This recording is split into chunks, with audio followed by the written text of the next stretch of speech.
Hey hackers, welcome back to API hacking series part 2 video. आज हम सीखने वाले हैं ब्रोकन ऑथेंटिकेशन के बारे में। ब्रोकन ऑथेंटिकेशन क्या होता है, कैसे काम करता है, लाइव प्रैक्टिकल डेमो के साथ सीखेंगे। और ये बहुत ही ज्यादा इंपैक्टफुल बग है। साथ साथ में इसकी कंपनीज प्रायोरिटी हाई रखती है जब भी ये बग फाइंड होता है। अगर आप बग बाउंटी हंटर है तो इसके आपके बहुत अच्छे रिवॉर्ड मिलते हैं। साथ साथ में अगर एक पेन टेस्टर हैं आप किसी कंपनी में, तो आपको इस बग का बहुत ज्यादा ध्यान रखना है, क्योंकि ये वेब एप्लीकेशन को डिस्ट्रॉय करने की क्षमता रखता है। तो अगर आप इस बग को डीपली सीखना चाहते हैं और अंडरस्टैंडिंग लेना चाहते हैं तो मेक श्योर करें कि इस वीडियो को आप लास्ट तक देखें, ताकि आप ज्यादा से ज्यादा इस वीडियो से बेनिफिट ले पाएं और सीख पाएं कि आखिर ब्रोकन ऑथेंटिकेशन क्या होता है। तो let's jump to next part. What is broken authentication? आपने अगर ब्रोकन ऑथेंटिकेशन का नाम पहले नहीं सुना है तो आप सोच रहे होंगे कि ब्रोकन ऑथेंटिकेशन मतलब क्या है। देखिए, ब्रोकन ऑथेंटिकेशन मतलब, और किसी भी वेबसाइट में आप जाते हैं तो लॉगिन या साइन अप का फंक्शन आपके पास होता है। तभी आप लॉगिन करते हैं किसी वेबसाइट में तो क्रेडेंशियल पूछते हैं कि आप कौन कौन से किस यूजर से लॉगिन कर रहे हैं, आपका नाम क्या है, या फिर आपकी जो यूजर नेम और पासवर्ड से वो आपसे पूछे जाते हैं। लेकिन क्या हो अगर हम किसी तरह से हम बाईपास कर पाए उन चीजों को, ऑथेंटिकेशन फेल कर पाए हम उस चीजों का, तो उनसे चीजों को ऑथेंटिकेशन, एसक्यूएल इंजेक्शन होता है उससे हम ऑथेंटिकेशन बाईपास कर सकते हैं। अगर हम एक नॉर्मल यूजर, अगर हम एडमिन लॉगिन कर पा रहे हैं तो ये भी एक ऑथेंटिकेशन फेलियर है। ब्रूट फोर्स कर पा रहे हैं वो भी एक ऑथेंटिकेशन फेलियर है, ब्रोकन ऑथेंटिकेशन है। ऐसे बहुत सारे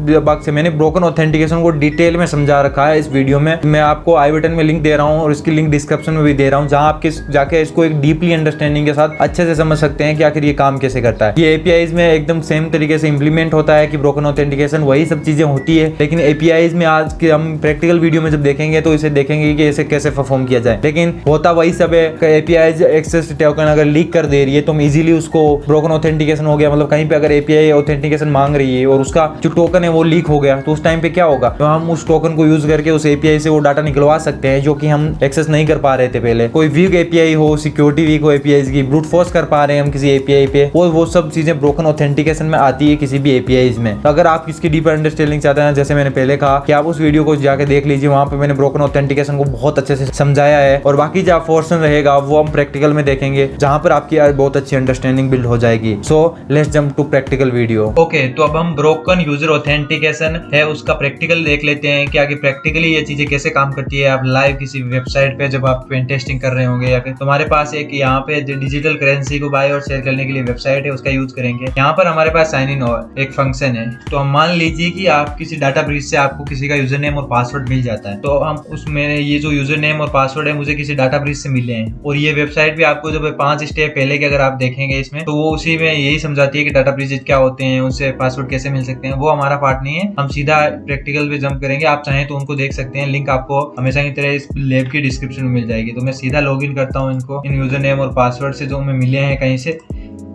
तो देखिए यहाँ पे हम लॉगिन नहीं कर पाए उस यूजर के नाम से। बताइए क्यों? क्योंकि यहाँ पे 2 फैक्टर ऑथेंटिकेशन लगा हुआ। अब हमें तो पता नहीं ना उसके पासवर्ड क्या है, हमें तो सिर्फ यूजर नेम और पासवर्ड पता चले हैं जो कि हमने थर्ड पार्टी से या किसी डाटा ब्रीच से उठाए। लेकिन हमें तो ये नहीं बताया कि हमने उसका 2 फैक्टर ऑथेंटिकेशन जो मोबाइल पे गया है उसके तो हमें कैसे पता चलेंगे कि कोड क्या है। तो यहाँ पे देखिए इंटर टू वेरिफिकेशन कोड तो हमारे पास नहीं है, तो हम रॉन्ग इनपुट करते हैं। एक बार देखते हैं कि कैसे रिक्वेस्ट जाती है। तो अब देखिए यहाँ पे जैसे हम बब स्वीट में रिक्वेस्ट कैप्चर करते हैं, तो ये कॉन्फ़िगर करने की जरूरत नहीं है। यहाँ पे बब स्वीट हम पहले से ये वेबसाइट का फंक्शन है, तो आपको कुछ भी सेटअप करने की जरूरत नहीं है। ये सबसे अच्छी चीज लगी मुझे इसकी। तो आप लर्निंग पे ध्यान दे सकते हैं। तो यहाँ पे देखिए हमने एक रिक्वेस्ट आई है, यहाँ पे 2000 जो कोड लिखा वो आया, यहाँ पे एपीआई है जो वैलिडेट कर रही है कोड को, और ये सब पूरा रिक्वेस्ट है। अगर आप रिक्वेस्ट को एनालाइज करेंगे तो ये चीजें आपको बता रहा है कि ये जो कोड है उसको अब नेक्स्ट करेंगे तो इसका रिस्पॉन्स आएगा 200 ओके रिस्पॉन्स आया। और यहाँ पे देखिए यहाँ वैलिड इज इक्वल टू क्या लिख रहा है ना, फॉल्स। अब valid is equal to false का मतलब ये पासवर्ड सही नहीं है। अब देखिए अब क्या होता है, अब हम एनालाइज रिस्पॉन्स करेंगे, वो ही बता रहा है कि ये फॉल्स है। तो हम क्या कर सकते हैं आगे, तो आगे इसको जंप कर देते हैं और नेक्स्ट करते हैं हम।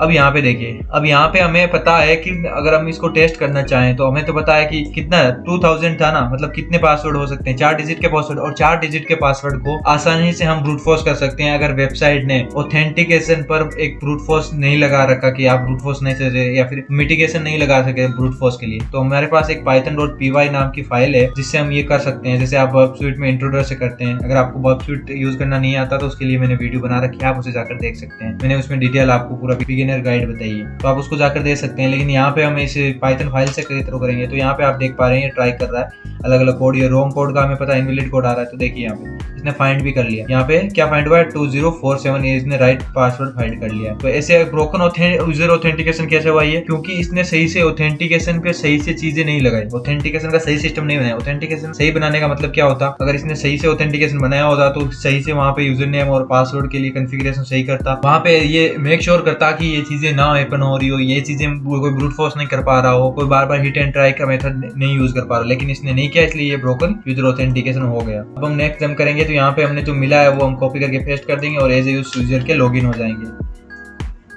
और देखिए आप देख सकते हैं हमने पूरा उसका डाटा एनालाइज कर सकते हैं हम यहाँ पे क्या क्या उसने क्या क्या बेच रखा है, उसकी बाय, उसकी सेल, उसके टूल्स, उसकी सेटिंग, वो कौन है उसके थ्रू, और यहाँ पे आप पूरा देख सकते हैं। तो इसी तरह से हम एक किसी वेबसाइट में ये अगर बग फाइंड कर लेते हैं तो बहुत ज्यादा उसको ब्रोकन यूजर ऑथेंटिकेशन में वो लाइक रहेगा बग, और इसका बहुत ज्यादा इंपैक्ट हो सकता है किसी वेबसाइट के लिए। जब तो बहुत सारी वेबसाइट इस अटैक को सीरियसली लेती है और इसका मिटिगेशन करती है। ये ब्रोकन यूजर ऑथेंटिकेशन के एक सिनारियो था, ऐसे बहुत सारे सिनारियो और हो सकते हैं। At last, if you like this video, give a big thumbs up and make sure you subscribe this channel for cyber security, ethical hacking, bug bounty like stuffs. I will meet you next time. Till then, keep learning and keep hacking.